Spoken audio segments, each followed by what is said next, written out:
No one votes for a district judge. And yet, on a humid Wednesday morning in June, one unelected man in a spotless robe managed to freeze a federal policy with nothing more than a pen, a podium, and a God complex. The directive had been simple, at least in theory.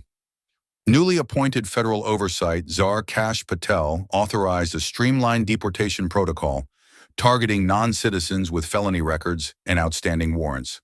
Following a 6-week review backed by the Department of Homeland Security, it was legal, it was public, and it was urgent.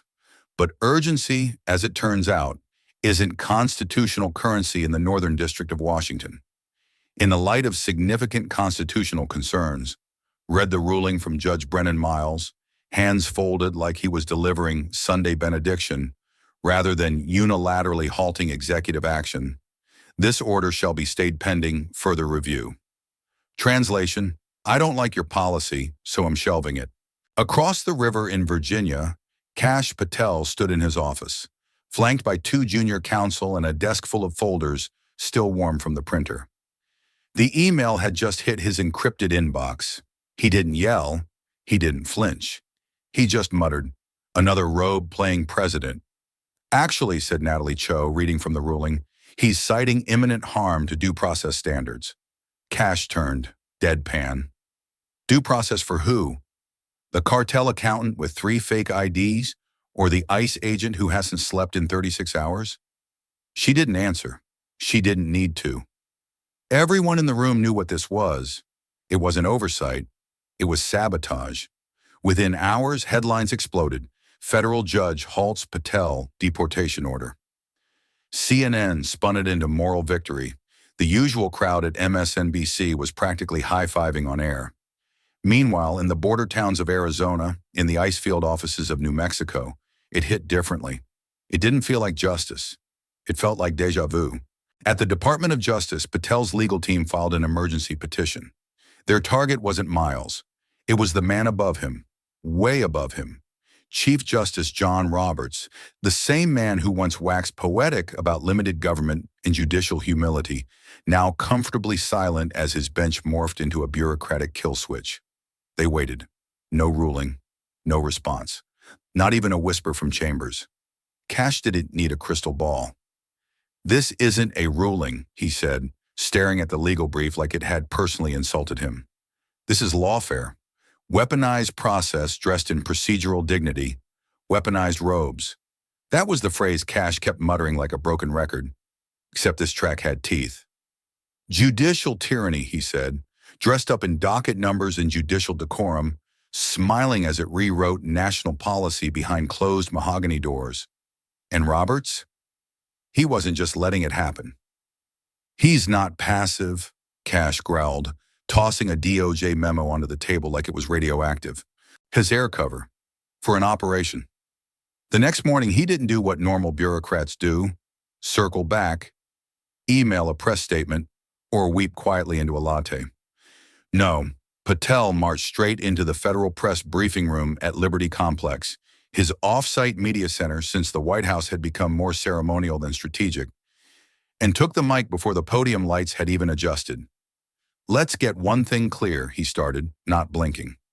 "Judge Brennan Miles was never elected. He was never vetted by the people. He has never faced a single voter. But somehow he thinks he outranks a constitutional officer tasked with implementing the law." He scanned the room like a substitute teacher who knew the class had just Googled how to fake a seizure. "I don't take orders from lifetime appointees looking to write policy from the bench. I take orders from the American people. And last I checked, they didn't vote for robe and gavel governance." Naturally, the media convulsed. CNN called it Trumpism with a law degree. MSNBC called it a constitutional tantrum.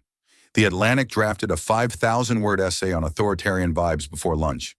But out in real-world zip codes, the cornfields of Indiana, the construction yards of Pennsylvania, the border watch stations in Texas, it didn't sound dangerous. It sounded long overdue. Somewhere deep in the judicial labyrinth, behind reinforced glass and polite smiles, Chief Justice Roberts unfolded the morning paper. The front page screamed, "Patel declares war on the courts." He read it once, then again. No frown, No sigh. Just the slow, practiced detachment of a man who'd already outlasted administrations. But there, wedged into the margin of a briefing memo from the America First legal team, was the line that made him pause. Just for a second. "We don't sue the judiciary to weaken it," it read. "We sue to remind it who answers to whom." And there it was. Not a battle cry, not a policy memo, but a warning shot aimed at the architecture of silent power. Because this didn't begin with a bang. It began with a signature in a Seattle courtroom, with a judge too polished to be called reckless and too clever to be caught. His ruling may have frozen deportation enforcement, but it thawed something far more dangerous. The possibility that this wasn't rogue judicial activism. It was organized, calculated, institutional. And as Roberts sipped his coffee and refused again to intervene, Kash Patel stopped seeing isolated legal opinions. He started seeing a command structure, one not sworn in, but deeply entrenched. He didn't want headlines. He wanted roots. So when the door to the strategy room shut with a whisper, the silence wasn't peaceful. It was pressurized. Kash stood at the head of the table, arms crossed, facing a wall of thick binders delivered by Miller.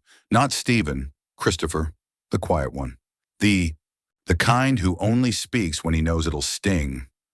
Natalie Cho hovered near the whiteboard. Jonas Tate sat by the window, laptop open, eyes flicking between tabs like a surgeon prepping for trauma surgery. These weren't staffers. They were recon. And Patel? He wasn't here to draft a statement. He was here to make war bureaucratically presentable. Christopher Miller had been silent for most of the meeting, until now. His posture was calm, but his eyes had the stillness of someone mentally triangulating targets. Patel didn't need a pep talk. What he needed was clarity, and Christopher delivered it like a scalpel. "They're not ruling," he said. "They're administering. And not from the bench, but from a network of internal panels, advisory councils, and backdoor steering groups that most lawmakers don't even know exist." Patel leaned forward. "So what are we looking at here? Judges or bureaucrats?" That's when Natalie Cho rotated the binder toward him, flipping to a page she'd tabbed in red. "Judicial Conference of the United States," she said, deadpan. "It's not just judges in black robes nodding at each other anymore. They're setting operational policy, budget directives, staffing protocols, facilities expansions, security architecture, all of it. No votes, no hearings, no oversight," Jonas Tate added, not even looking up from his screen. "They control access credentials to the entire federal court network, including encrypted case movement." Kash exhaled, slow and flat. "So we've got an agency that writes policy, enforces rules, sets its own budget, and answers to no one." Natalie glanced toward the far wall. "And the kicker? It doesn't even call itself an agency. That's the magic trick." Miller walked to the center of the room. "They claim judicial independence," he said, his voice like sandpaper over granite. "But this isn't judicial, and it sure as hell isn't independent. It's structural autonomy masquerading as neutrality." He dropped a folder on the table, spine cracked, dog-eared, bleeding with highlights. "Here, read it. They've got standing committees drafting what are effectively internal executive orders, reallocating funds, reshuffling judges, even vetoing technology upgrades if the court's ideology doesn't align." Patel stared at the documents as if they might blink. "I thought we were battling activist rulings," he said slowly. "Turns out we've been going to war with a clerical Politburo dressed in dry-cleaned virtue." He stood, straightened his collar. There was no raised voice, no pounding fist. Just a sentence that dropped like a steel door slamming shut. "This isn't obstruction, it's occupation." Cho looked up. "Then we treat it like one." Miller nodded once. "We start pulling the floorboards. Every name, every meeting, every unapproved directive masquerading as oversight." Kash was already moving. "I want the budget spreadsheets, the back-channel memos, the minutes from every policy session in the last 4 years. If they've created an invisible state inside the judiciary, then we're putting it under daylight." He paused at the door, voice low. "And when we come, we're not knocking." And when we go in, Kash said, his voice cool but coiled, we're not asking politely. We're suing. And we're suing like it's demolition season. The room didn't erupt. There was no applause, no cheering, no patriotic soundtrack swelling in the background. Just a silence so dense you could hear the moral oxygen leave the building. This wasn't politics anymore. This was a quiet declaration of institutional war. And Washington's legal machinery, normally about as responsive as dial-up internet, suddenly came alive like it had sniffed blood in the water. Statutes were unzipped. Memos pulled from digital archives so deep they still had metadata in Latin. FOIA requests flew faster than subpoenas at a congressional scandal. But something wasn't adding up. The deeper the team dug, the more it started to feel like the Judicial Conference wasn't just evading oversight. It was built to evade it, like a bureaucratic squid ejecting clouds of procedural ink every time someone got too close. The system wasn't just bloated. It was bulletproof, not by accident, by design. And then it happened. Like a stress fracture in marble, the first crack showed up not in court, but under a door. An envelope, plain white, no stamp, no return address, slid beneath the locked door of Kash Patel's Legal Nerve Center in Arlington, like someone had just been mugged by their conscience and needed to confess anonymously. Jonas Tate found it first, held it like it might be laced with ricin. It's either anthrax, he muttered, or Christmas. Patel raised an eyebrow.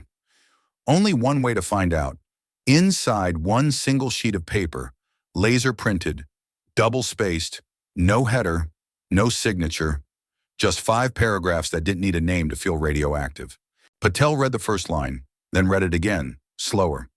The Chief Justice has quietly authorized a memo granting circuit chief judges the discretion to administratively pause federal policy if they personally determine constitutional uncertainty, regardless of litigation status. There was no gasp, just stillness. Natalie Cho spoke first, voice flat. You're telling me they've got judges issuing preemptive vetoes without lawsuits, without hearings?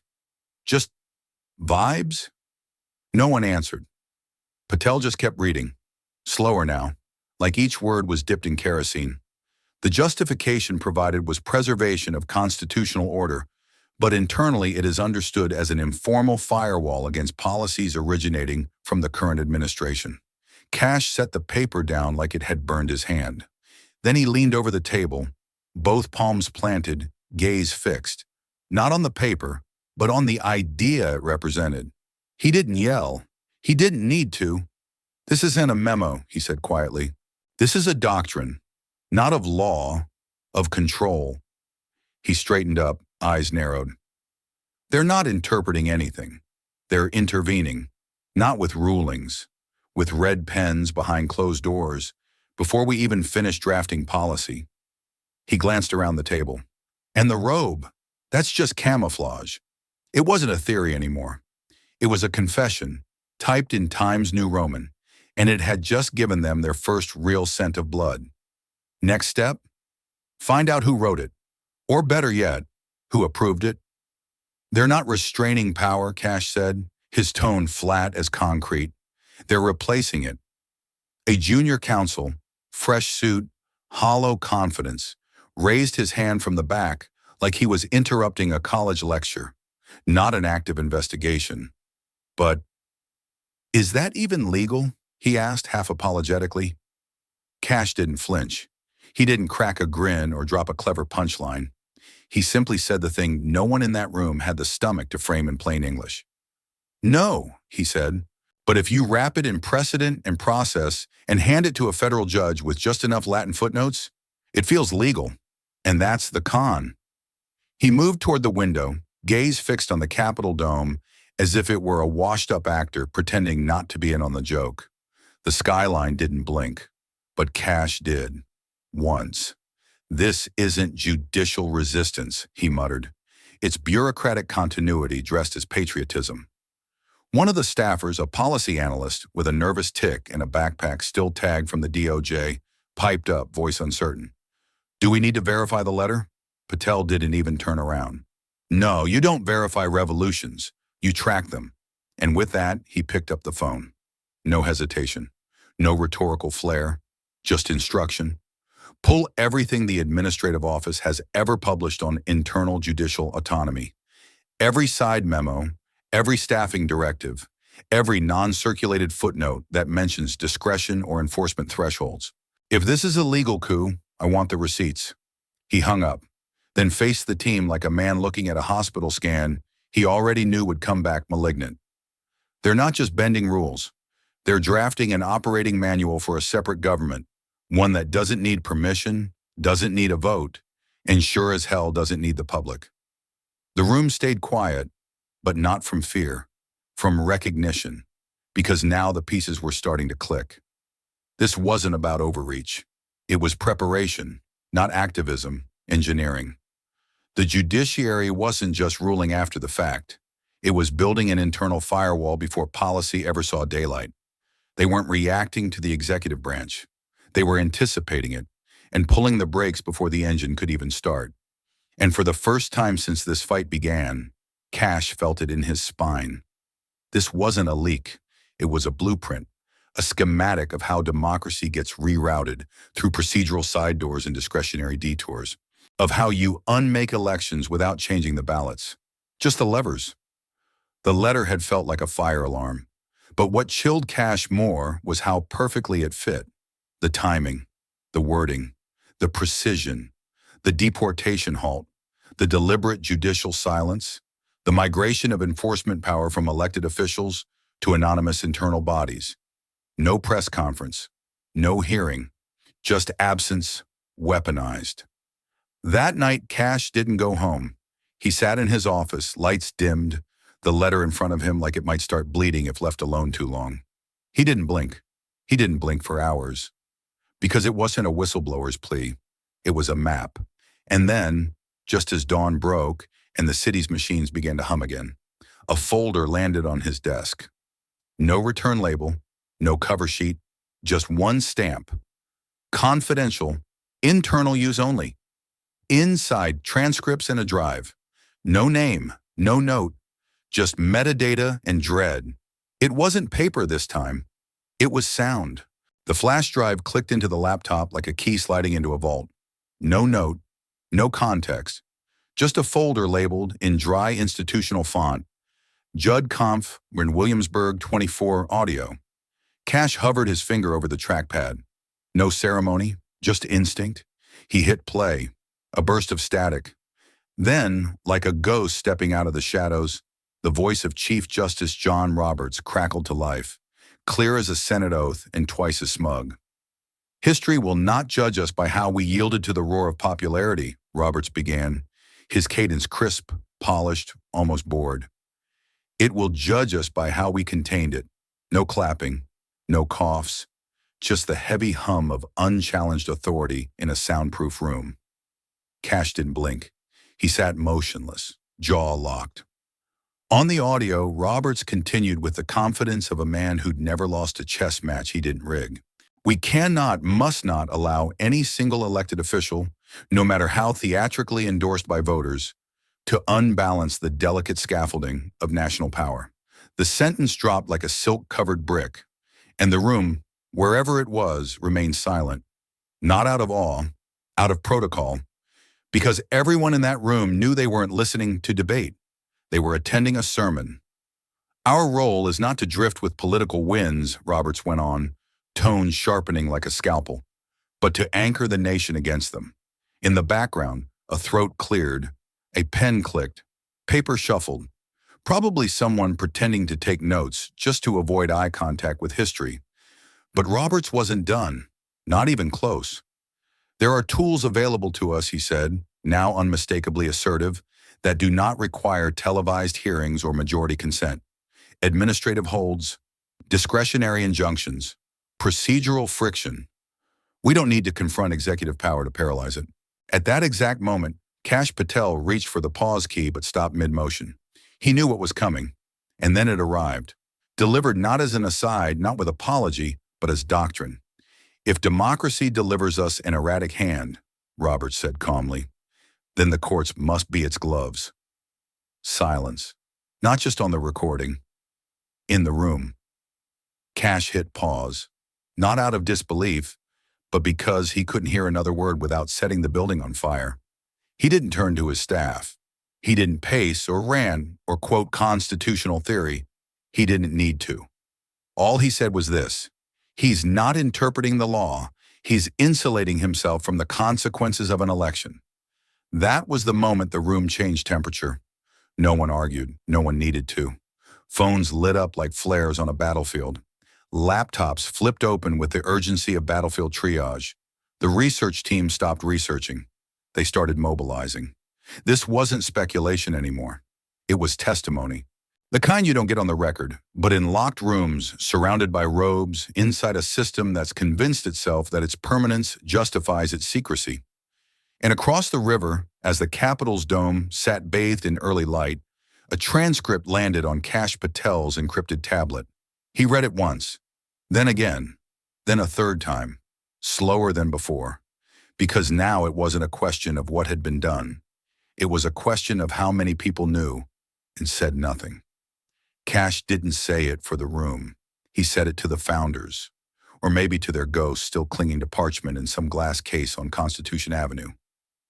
So, they finally took the robe off, he muttered, voice low enough to sound like treason to the right ears. And underneath, a regulator's clipboard. He turned to Natalie Cho. Draft it. Not a press release, not a policy paper. I want constitutional ordinance. This isn't a media war. This is a direct strike on an empire hiding behind the word independence. And just like that, the gloves weren't just off. They were in evidence. The lawsuit was filed the next morning. April 22nd, 2025, the skies above D.C. were postcard blue, but inside the marble veins of the federal courthouse, something thunderous was coming. The filing didn't read like a normal case. It didn't feel like one either. It wasn't Kash Patel versus a specific judge. It wasn't even Patel v. the Judicial Conference. No, the case number may have been sterile, but the country knew exactly what it was. The government versus the shadow within itself. As he stepped into courtroom 2B, Patel scanned the space like a general assessing terrain. The air had the weight of something sacramental or radioactive.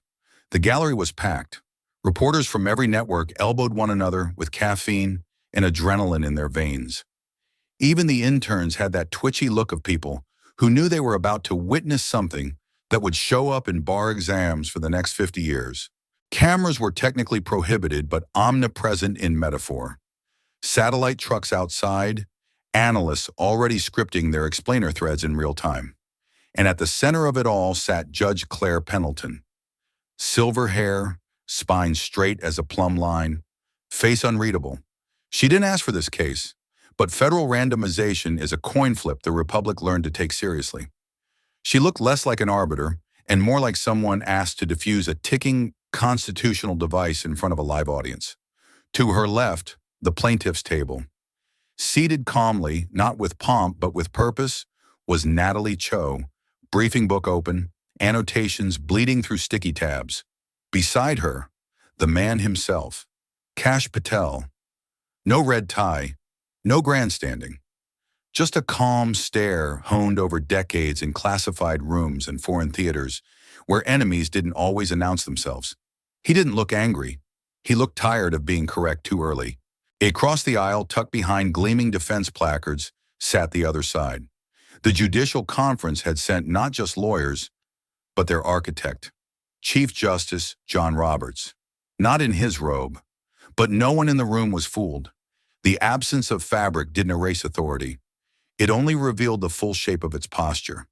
And beside him, brushing off the dust of media exile, sat Elijah Reyes, former Solicitor General turned institutional fire extinguisher. Slick, cerebral, and well-practiced in the art of spinning judicial discretion into national security theater. He didn't fidget. He didn't blink.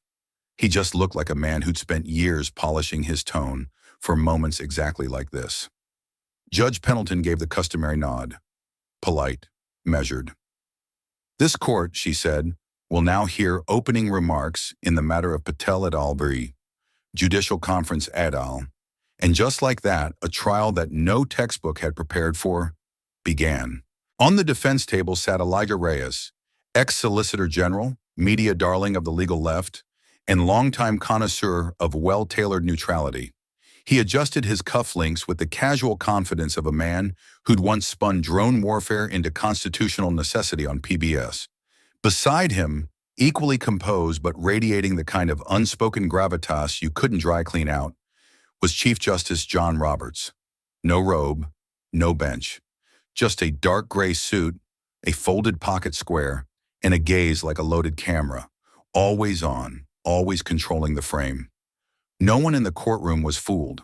The robe was still there, just invisible and heavier for it. Judge Claire Pendleton opened with the formalities, but the ritual rang hollow, like someone reciting wedding vows at a courtroom divorce. Everyone in that room, from the gallery reporters to the junior clerks with highlighters in their teeth, knew this wasn't about case law. It was about something far messier, not policy, not precedent. Power. Who has it? Who checks it? And what happens when the umpires start calling plays from the huddle? Once the formalities faded into perfunctory silence, Judge Pendleton turned her gaze to the plaintiff's table. Counsel may proceed. Natalie Cho stood, not with ceremony, but with purpose. No throat clearing, no warm-up. Your Honor, she began, voice calm and cutting, we're not here to question judicial independence. We're here to confront what it has become, an administrative phantom limb of government, unelected, unchecked, and now undeniably political. The oxygen shifted. You could feel it. Cameras couldn't roll, but pens did. She held up a printed exhibit, a page of dry minutes from the last judicial conference session, text highlighted in surgical red. This is not a ruling. It's a policy directive. Passed in closed session, no vote, no oversight. It reallocates funding, reassigns judges, and establishes enforcement guidelines for federal policy discretion. Meaning, Your Honor, that the judiciary is no longer interpreting laws. It is administering them. She turned her eyes to Roberts, then to Reyes, then back to the bench. And that, respectfully, is not judicial independence. It is a fourth branch of government with no constitutional authorization and no democratic legitimacy. Reyes didn't flinch. Roberts didn't blink. But the court reporter shifted in her seat, and that was enough. Natalie continued, tone steady as a metronome calibrated for war. This isn't a hypothetical. This is governance by memo, a system in which circuit judges, guided by non-public instruction, may pause federal action without a case, without a hearing, without a plaintiff. Just discretion, silent, selective, and systemic. She took one step forward, deliberate. Your Honor, this case is not an insult to the judiciary, it's an alarm. Because the American people never consented to be ruled by footnotes in administrative binders signed in hotel conference rooms. The room was still. The heat from the overhead lights caught no sweat, just steel. And with that, the first strike had landed. It wasn't loud. It didn't need to be. It was the kind of truth that doesn't echo because it lodges too deep to bounce. And across the aisle, Elijah Reyes leaned into his mic. Smile optional. Rebuttal locked and loaded. The real battle was about to begin. Natalie didn't raise her voice. She didn't have to. The exhibit she held up did the shouting for her, a sanitized PDF of an internal guidance memo, dressed in the bureaucratic beige of harmless process, but packed with more authority than any ruling ever published in the Federal Reporter.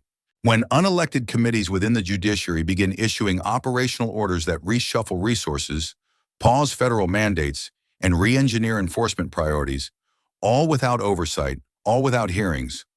What exactly are we witnessing? She asked, voice low but electric. That's not judicial restraint. That's a paper coup. And the ink's still wet. She didn't wait for permission. She turned to the defense table like a surgeon turning to the tumor. This body, she said, tapping the document, no longer functions as a court. It operates as an administrative command post, cloaked in the legitimacy of the robe, but executing decisions with the quiet efficiency of a shadow cabinet. And today, she added, we drag that out from behind the velvet curtain. Elijah Reyes, still exuding the unbothered calm of a man who owns cufflinks older than most reporters in the room, leaned into his mic with a practiced half-smile. "Your Honor," he began, in a voice so smooth it could have been decanted, "my esteemed colleague is mistaking structure for sabotage." He folded his hands as if physically modeling moderation. "What she calls subversion is, in truth, the judiciary exercising its constitutional obligation to balance, to moderate, and when necessary, to resist the unchecked acceleration of executive authority. That is not overreach. That is our system functioning." He nodded graciously, as if he'd just said something noble rather than recycled from a tenured panel at the Brookings Institution. "Checks and balances," he concluded, "are not tyranny. They are the architecture of liberty." Natalie didn't blink, but her reply was already halfway to the bench before he'd finished speaking. "No, Mr. Reyes," she said, crisp as a whistle in a library, "checks and balances occur through adjudication, through public argument, binding decisions, and judicial review, not through unpublished memos, silent holds, or discretionary vetoes made behind locked conference room doors." The courtroom's silence tightened. Then a voice rose, not from the attorneys, but from the seat that still, for better or worse, carried the heaviest weight in the room. Chief Justice John Roberts. He adjusted his tie with the deliberate calm of a man who'd mastered the art of measured supremacy, then leaned toward the mics like it owed him rent.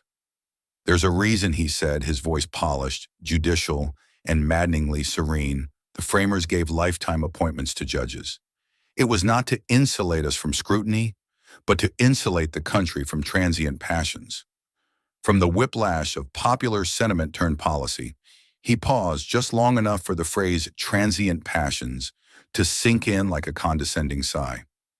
"The role of the court," he continued, "is not to ride the tides of public will. It is to anchor the republic against them." Natalie tilted her head slightly. "To temper the people, Mr. Chief Justice?" she asked, voice cool. "Or to nullify them? Because I've read the same Constitution you swore to defend. And nowhere does it empower the judiciary to paralyze executive enforcement before a single citizen has the chance to challenge it in open court." She let that sit, not as an outburst, but as a cross-examination, directed not at a man, but at an entire institution. And in that moment, the courtroom didn't breathe, because they all knew the next words spoken wouldn't be legal theory. They'd be a line in history.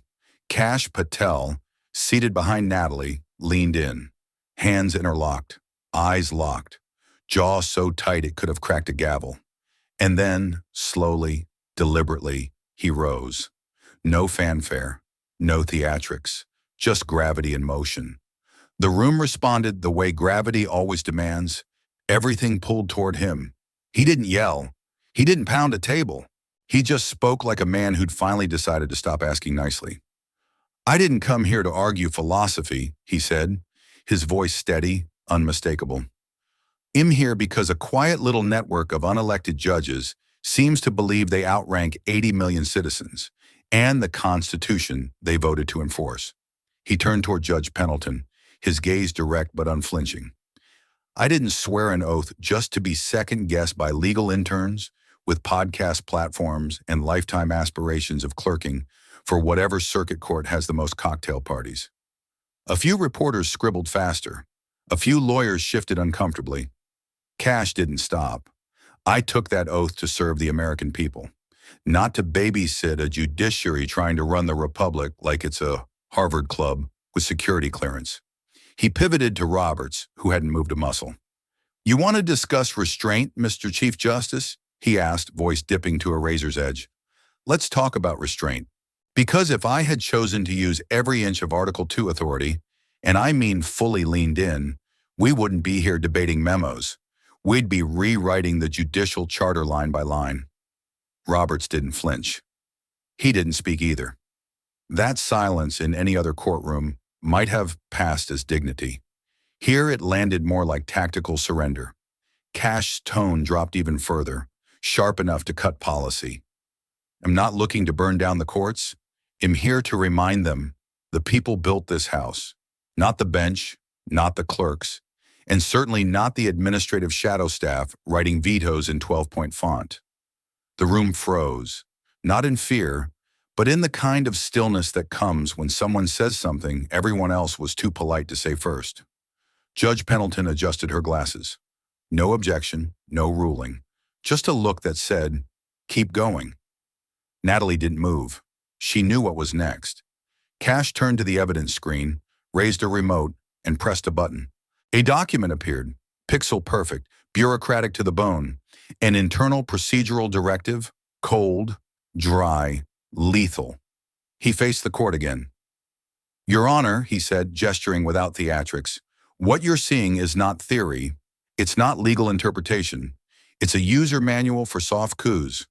He paced slowly, measured steps, the kind you take when you're not stomping but dissecting. "This is a blueprint, issued not in chambers, not through rulings, not under the scrutiny of litigation, but quietly, through the Judicial Conference, under the direct oversight of Chief Justice Roberts." He pointed to highlighted sections now glowing on the display like veins on an X-ray. "This one," he said, tapping the screen, "budget reallocations, court-wide. This one, national personnel directives, dictating not just who hears a case, but which cases get heard at all. And here," he paused, "instructions to circuit chief judges on enforcement thresholds. In other words, which policies get slowed, ignored, or iced out completely before they're even contested." He turned to the bench. "All done behind doors closed tighter than a FISA hearing. No congressional check, no executive review, no statutory cover, just an internal memo, a few signatures, and a stunning confidence that no one would ever call them on it." He stepped back, not exhausted, not triumphant, just ready for the next layer of rot to be peeled. And everyone in that courtroom knew he wasn't finished, not even close. Kash reached for the next page in his folder like a surgeon reaching for a scalpel, precise, not performative. "And this," he said, voice tightening like a tourniquet, "is the letter." He held it up, not with drama, but with consequence. The room didn't need theatrics. The content did the heavy lifting. Anonymous, untraceable, but unmistakably authentic. Verified against internal formatting, procedural nomenclature, and source-specific metadata. He paused just long enough for everyone in the courtroom to feel what came next. "It lays bare what we've suspected. No, what we've now confirmed, that the Administrative Office of the U.S. Courts established a private process, quietly instructing circuit chief judges that they have the option to halt federal policy implementation. Not through ruling, not through litigation, but by their own unaudited interpretation of constitutional risk." He let that hang. No footnote could explain it away. No case, no complaint, no injured party, just one judge with a red pen deciding what parts of the Republic get to function this month. Kash turned first to Judge Pendleton, then to the invisible audience behind every reporter's blinking cursor. "What we're looking at is not independence," he said. "It's a cloaked override. Not judicial review, but bureaucratic sabotage with the benefit of lifetime tenure." And then, as if choreographed by history, the defense table stirred. Elijah Reyes folded his arms, exuding all the concern of a man trapped in a feedback loop of his own confidence. His voice, when it came, was smooth as varnish and twice as slick. "Your Honor," he said with almost ecclesiastical calm, "Mr. Patel's interpretation, while compelling in tone, remains speculative in fact. Judicial conferences, by statute and design, exist to facilitate the efficient operation of our courts. Budgetary alignment, internal coordination, even discretionary discretion, none of these amount to executive authority." He offered a mild shrug, as though gently correcting a student rather than defending the architecture of unchecked influence. "This is a bold accusation," he added, "but boldness does not confer substance. It is a reach, ambitious perhaps, but fundamentally hollow." He folded his hands like he was ready to be carved onto a statue. Kash didn't flinch. He didn't reply right away. But the smile that crept onto his face wasn't the kind born of confidence. It was clarity, I wasn't aware national sovereignty could be undone with a Word doc. The courtroom jolted. A few reporters dropped pens. A law clerk gasped, just loud enough to remind the room oxygen still existed. And then came the pivot. Chief Justice John Roberts, who had until that moment sat statue still, slowly leaned into his mic. No robe, no ceremony, just posture honed by decades of institutional insulation. These functions, he said, hands folded neatly in front of him, are not extraordinary. They are routine. The internal management of our judiciary requires systems, coordination, planning, operational order. We are not dictating policy.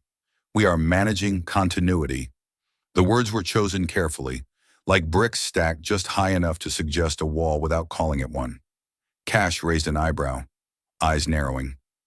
Managing, he echoed. Mr. Chief Justice, when that management translates into suspended enforcement, frozen mandates, and elected directives shoved into legal purgatory before they can even be debated, what exactly are you managing? His voice sharpened, not louder, just cleaner, more surgical, because from where I'm standing, that's not coordination. That's obstruction, draped in procedural language and executed through plausible deniability. He turned back to the bench, unwavering. And if this institution has the power to freeze a policy before it's even tested in court, then the real question is simple. Whose government is this, really? The question didn't echo. It landed. And every person in that room knew it wasn't rhetorical. The court, Roberts began, tone smooth like lacquered mahogany, must be empowered to act independently, even, especially, in moments of populist upheaval. We are not here to ratify popularity. We are here to preserve the constitutional architecture. It sounded noble, almost rehearsed. That's when Trump stood. No theatrics, no angry flourish, just a single deliberate movement, as though gravity had decided to obey him for once. He didn't shout. He didn't wag a finger. But his voice hit the room like a steel gate slamming shut on a winter morning. Preserve the frame, he said, each word clipped, lethal. Or pad the walls of your own empire while the country hemorrhages. The silence that followed wasn't respectful. It was radioactive. Trump took a step toward the bench. Not too close, but close enough for Roberts to register the change in atmospheric pressure. I've got ranchers who can't move product because some regional judge declared supply chain policy a threat to equitable outcomes. I've got factory workers with jobs frozen because labor directives get paralyzed in memo traffic from someone with a lifetime gig and zero public accountability. And my border agents? He turned his gaze, sharp and unblinking. They stand there every damn morning, wondering if today's enforcement is the rule of law or just a placeholder until a district judge in Brooklyn decides to feel morally superior. He exhaled, but it wasn't relief. It was restraint. None of this was voted on. None of it debated, but all of it has the same effect. Nullification by robe. Trump pivoted, now speaking directly to Judge Pendleton. Deliberate, but not deferential. Every time I sign a policy, every single time, I wonder how long before it's flagged, frozen, or quietly dissolved by someone whose names never appeared on a single ballot in this country. He turned back to Roberts, and this time, the edge in his voice was icy. And you just sit there, week after week, order after order, and you call that balance? For a moment, Roberts didn't speak, but for the first time since the hearing began, he looked, not down, not across, at Trump. No blink, no nod, just stillness. But it was the stillness of a man who knew the corner of the room had finally found him. Trump didn't advance further. He didn't need to. The silence in the courtroom was no longer procedural. It was moral.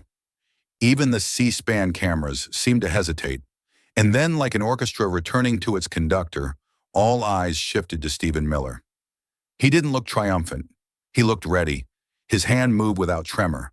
No swagger, no drama, just the precision of a man handling evidence, not opinion. He reached into the folder, pulled out a single USB, and inserted it into the courtroom's audio port. This recording, Miller said, comes from a private judicial colloquium held 6 months ago. No minutes, no transparency. But this, he nodded toward the speaker. This is what they actually say when the doors are locked. He pressed play. Roberts' voice spilled into the room, measured and unmistakable. The judiciary must be the final firewall. We cannot allow any president, even one re-elected, to reshape the nation at the speed of popular momentum. That is how republics become regimes. The words didn't explode, they echoed, not just because of the acoustics, but because no one in the room knew how to absorb doctrine when it came with no robe, no opinion, no majority vote, just ambition wearing institutional cologne. It was no longer a suspicion, it was philosophy. Not law as a limit, but law as a leash. Quiet, tactical, and spoken behind closed doors. Kash Patel didn't gloat. Miller didn't flinch, because they both knew. This wasn't the end of the argument. This was the beginning of the reckoning. Miller let the final syllables from the recording settle into the marble air like radioactive dust. This, he said, voice crisp and controlled, is not judicial restraint. It is ideological sabotage with a legal letterhead. This is not a firewall. It is a barricade against democracy, built brick by brick from institutional ego. From the defense table, Donald Verrilli nearly sprang from his seat. His voice shot out, urgent and theatrical. Objection, Your Honor. That recording wasn't entered through proper discovery. It's unauthenticated, off the record, and wildly out of context. Judge Pendleton didn't even reach for the gavel. This court recognizes the gravity of the evidence, she said evenly. Given the constitutional nature of the proceedings, the content will be admitted for review. A murmur rippled across the gallery, reporters typing like their keyboards were on fire, aides whispering, phones lighting up with the fury of incoming headlines. Trump leaned forward, his voice bone dry, sharpened like a scalpel. So now we have it. Not just a suspicion, not just a leak note. We have it on tape. Spoken, recorded, undeniable. That even with a national mandate in my pocket, even with 80 million votes behind me, I am to be politically neutered by a bench that fears the people more than it fears history. He turned slow and deliberate toward Roberts, eyes locked like a sniper sighting a target. Tell me, Mr. Chief Justice, was that the judiciary speaking? Or was it the Georgetown cocktail circuit ventriloquizing through your molars? Roberts inhaled, measured, not rattled, but his jaw clenched slightly. And when he spoke, the warmth was gone. What remained was something colder, metallic. The judiciary, he said, each word polished but edged, does not serve to validate electoral whims. We exist to anchor the republic, to maintain the stability of its frame when popular passions threaten to crack it. Trump didn't blink, but his voice dropped half an octave, now cut with deliberate quiet. No, what threatens the Constitution is the voter. It's the bureaucratic priesthood that's convinced the temple belongs to them. He took one slow step forward, his stare never leaving Roberts. You're not interpreting law anymore. You're vetoing the future. And then Miller stepped in like a scalpel following a hammer. Velocity of populist momentum, he said, quoting with scalpel precision. Those were your words, Mr. Chief Justice, not mine, not Trump's, yours. He pivoted to the courtroom, voice like a blade on ice. And let's be honest, that's not jurisprudence. That's aristocratic panic in legal prose. That's a preemptive strike against the possibility that the electorate might actually get what they voted for. And God forbid, he paused just a beat, they might like it. A few reporters audibly gasped. The defense counsel reached for a notepad, but no one interrupted, because at this point everyone in the room understood. The robe was no longer protection, it was evidence. And the next move wouldn't be made by theory, it would be made by proof. You're not defending the Constitution, Trump said, voice like flint on steel. You're defending your monopoly on veto power. Roberts shifted, spine stiffening with ceremonial posture. I won't apologize, he said coolly, for refusing to let this country be whiplashed by emotional populism disguised as governance. The judiciary exists to endure beyond the turbulence of any one administration. Trump didn't blink. He stepped forward, slow and deliberate. Endure? Who exactly crowned you the iron spine of the republic? Because I sure as hell didn't see unelected hall monitor of American destiny in Article 3. He pivoted toward the judge. You're not the soul of this country. You're the clerk. And right now, Mr. Chief Justice, you're rubber stamping your own edits on a contract the people already signed. The gallery exhaled like it had been slapped. Someone in the press row muttered, "He just turned the robe inside out." Another whispered, "That's not a rebuttal. That's a eulogy." Judge Nareka gave her gavel a single, cautious rap. "Gentlemen," she said, "sharp as glass, this is the floor of history. Tread accordingly." Miller didn't hesitate. He stepped back into the center of the storm with surgical calm. "With respect, Your Honor, history has already been walked on. Today, for the first time in decades, someone's finally making it answer the damn door." That's when Roberts stood. He didn't wear the robe, but he wore everything else. The legacy, the tone, the unshakable belief that pedigree could still carry the day. His voice was measured, but threaded with the kind of tension that comes when a man knows his legacy might just have walked into traffic. "I want to be absolutely clear," Roberts said. "This is not about opposing a president. It is about opposing the erosion of the constitutional architecture. Our role as a judiciary is not to enable. It is to interrupt. We are not combatants. We are circuit breakers." He cast a glance toward the press gallery, where headlines were being written before his breath even left the mic. If the judiciary stops questioning, stops balancing, stops slowing the rush of power, then it ceases to be a court. It becomes a co-conspirator. He let the silence stretch, assuming gravity would do the work. But Trump didn't wait. And this time, he didn't speak like a man on defense. He spoke like a man serving notice. "You say you're here to slow the rush of power," Trump said, voice low but undeniable. "But what you're really slowing is democracy. You're not terrified of tyranny from the Oval. You're terrified of correction from the voter. You don't fear chaos. You fear accountability." He took one step closer, his words sharp enough to etch marble. "I want an election. You want a coronation. I want a verdict from the people. You want a ruling from your friends." The air cracked, not with noise, but with consequence. And Miller, never one to miss a seam in the armor, quietly slid a second folder onto the table. What came next wouldn't be a speech. It would be evidence. "And still," Trump said, gaze leveled like crosshairs, "you believe a lifetime appointment gives you more authority over the direction of this country than a million ballots ever could." His words didn't shout. They landed. Flat, clean, surgical. You write memos in the shadows. You trigger injunctions before policies take their first breath, and no one, not even Congress, can haul you into answer for it. You can't be recalled. You can't be voted out. You just keep ruling. "So tell me, Mr. Roberts, who checks you?" The room snapped into a silence so sharp it felt like the oxygen had been vacuumed out. Even Verily, arms crossed and smug since sunrise, stopped taking notes. All that remained was the sound of institutional arrogance cracking under pressure. Roberts didn't flinch, but the pause in his breath was enough. A tiny fracture, but real.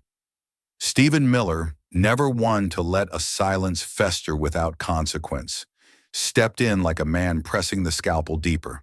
"The genius of our republic," he began, his voice like a cold wind through limestone, "was never just in the division of power. It was in the accountability of power. Agencies report to departments. Departments report to the president. Senators face voters. Cabinet secretaries serve at the mercy of political tides." He pointed now, not with a finger, but with precision. "But your bench, your administrative bodies, they don't report, they don't rotate, they don't even explain. What you've built under the Judicial Conference isn't independence. It's immunity dressed in procedural jargon." He turned, eyes fixed on Roberts like a surgeon challenging a rival's diagnosis. "You've taken an administrative advisory board and inflated it into an unelected command center. You issue internal vetoes. You quietly stall enforcement. You reallocate budgets with no vote, no hearing, no nameplate accountability. He leaned forward. That's not restraint. That's resistance with a press badge. That's shadow governance camouflaged in footnotes. Roberts finally spoke again, the clipped edge of frustration breaking through his otherwise cultivated calm. We safeguard the rule of law, Mr. Miller. Without this bench, without the court, raw power would run unchecked. Miller didn't raise his voice, but it felt louder than anything yet spoken. And when that law becomes a tool to strangle the will of the governed, when it's used to neuter the outcome of elections, it stops being law and becomes something far more dangerous. Rule by robe. Trump stepped forward one last time, voice low, not with fury, but with focus. You're not wearing your robe today, Mr. Chief Justice, but every inch of you still reeks of one. That faint scent of unaccountable power. The people smell it too. They've been breathing it in for years, and they're done choking on it. He paused, then looked around, not at Roberts, not even at the judge, but at the public watching behind the press cameras. This doesn't end in secrecy or in scandal. It ends here, in court, with light, with facts, with subpoenas and transcripts and a record that outlasts all of us. Judge Nareka leaned back slowly, not in detachment, but in realization. Like someone who knew the foundations weren't just cracking, they were shifting. Trump didn't raise his voice. He didn't need to. Because for the first time in a long time, the most powerful man in the country wasn't sitting on a bench. He was standing beside a table with evidence. He didn't need to gesture.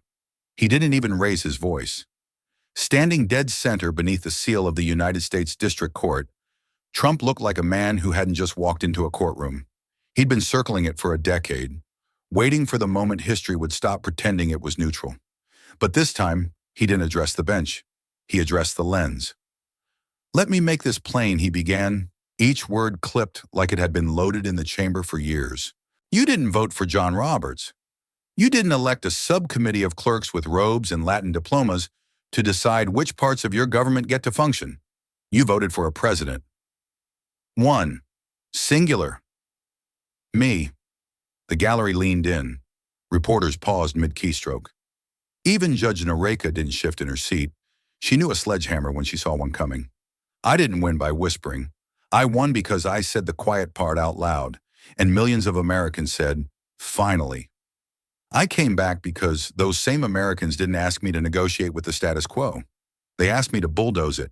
He turned slightly, eyes landing on Roberts like a beam from a lighthouse hitting a ship that thought it was sailing in fog. "That includes the border chaos. It includes inflation engineered by academic economists with tenure and no receipts. It includes the ideological cartel controlling your kids' education. And yes," he said, dragging the pause like a hook through molasses, "it includes the judiciary's little-robed aristocracy, untouchable, unelected, and utterly convinced it's God's plan in PowerPoint." Roberts didn't move, but he was no longer unmoved. He was absorbing. "This isn't 2016, Trump continued, voice now molasses and razor blades. "This isn't 20 to 20 either. This is now. And now means accountability. If I sign an executive order to protect farmers in Iowa, or truckers in Nebraska, or steel workers in Pennsylvania, that's not me playing king. That's me doing my job." He pointed toward the defense table, unblinking.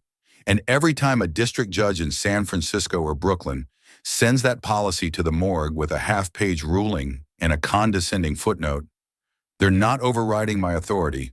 They're overriding the voter." He took a single step forward. One. That was enough. The Constitution doesn't say the president shall suggest the law. It says he shall execute it. That means carry it out, not wait for a judge to hold a seance and decide whether the mood in the law school faculty lounge approves. He turned toward the camera now, staring down the American public like a man who knew he had nothing left to lose and everything left to prove. The judiciary's job was to interpret the law, not to pause it, not to freeze it, and sure as hell not to run it.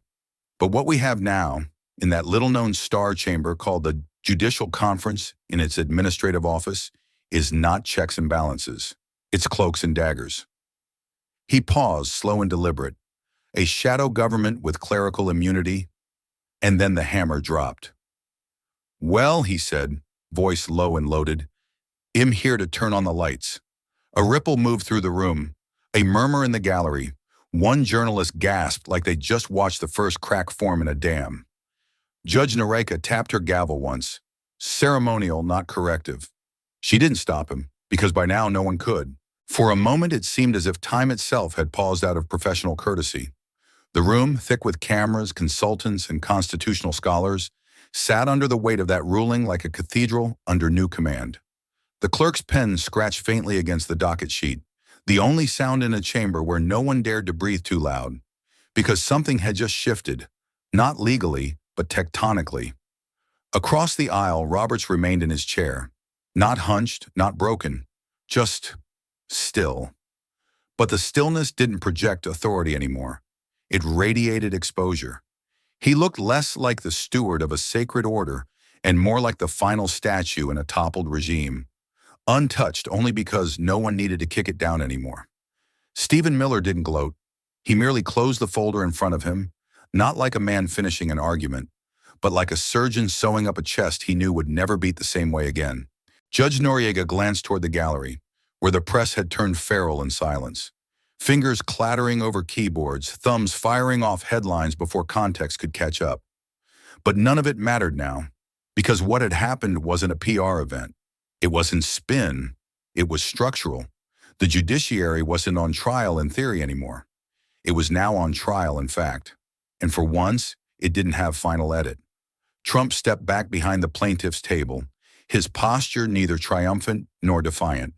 It was something rarer, resolved. He wasn't here to win a headline. He was here to force the country to stare into the eyes of the one institution that had spent decades behind mirrored glass, issuing verdicts while avoiding scrutiny. And now the glass had cracked.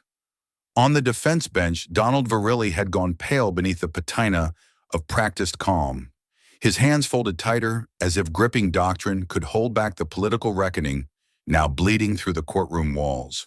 But no ruling was coming today. Not yet, because this wasn't the finale. It was the rupture, the opening salvo in what would soon become the most consequential confrontation between branches since Marbury versus Madison. Except this time, the question wasn't about power, it was about immunity, and who lost theirs first. Judge Noriega looked once more at the emergency filing, then at the man who had brought it. The court will issue formal review orders within 72 hours. This matter is no longer theoretical. It is constitutional. With that, she rose, and for the first time in living memory, a federal judge adjourned a hearing not with superiority, but with solemnity, as if even the bench knew it was no longer the highest ground in the room. The gavel didn't crash. It didn't shout. It clicked. Final. Measured. And with that click, the veil dropped. Not just on one courtroom, but on the illusion that the judiciary could write its own rules, stamp them process, and call it law. What happens when the robe gets called to the stand? We were about to find out.